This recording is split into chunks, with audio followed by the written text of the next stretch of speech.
This next story is so unbelievable, we didn't think it could possibly be true. But after receiving thousands of records and declassified reports from the Army, it's confirmed that during the Cold War, the United States military conducted secret tests on unsuspecting people in the city of St. Louis. A local sociologist will make her findings public tomorrow, but she spoke first to the I-Team's Lisa Ziegman. Lisa Martino Taylor's life work has been to uncover details of the Army's ultra-secret military experiments carried out in St. Louis and other cities during the 1950s and 60s. This study was secretive for a reason. They didn't have volunteers stepping up and saying, yeah, I'll breathe zinc cadmium sulfide with radioactive particles. These Army archive pictures show how the tests were done in Corpus Christi, Texas in the 1960s. In Texas, planes were used to drop the chemical, but in St. Louis, the Army placed chemical sprayers on buildings and station wagons. City officials were kept in the dark about the tests. The Cold War cover story was that the Army was testing smoke screens to protect cities from a Russian attack. The truth, according to Martino Taylor, was much more sinister. It's pretty shocking.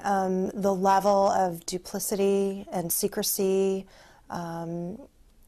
clearly they went to great lengths to deceive people. By making hundreds of Freedom of Information Act requests, she uncovered once classified documents that confirmed the spraying of zinc cadmium sulfide.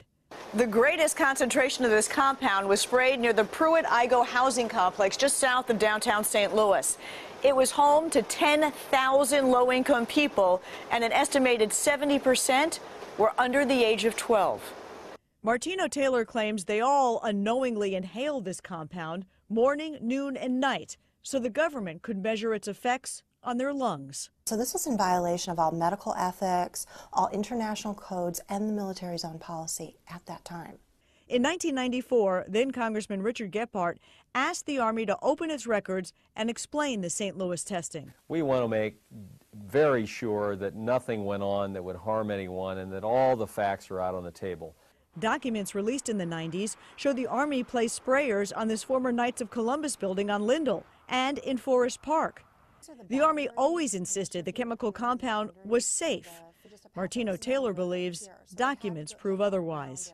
There's a lot of evidence that indicates that people in St. Louis, in the city, particularly in minority communities, were subjected to military tests that was connected to a larger radiological weapons development and testing project. For the first time, she links the St. Louis testing to a company called U.S. Radium, a company notorious for lawsuits involving radioactive contamination of its workers. United States Radium had this reputation where they had been found legally liable decades prior for producing a radioactive powdered paint that killed many young women who painted fluorescent watch dials.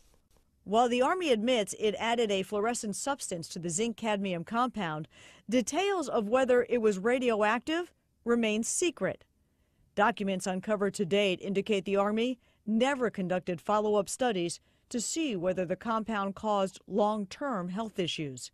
In 1972, after years of crime, poverty, and decline, the government destroyed the Pruitt-Igoe housing complex.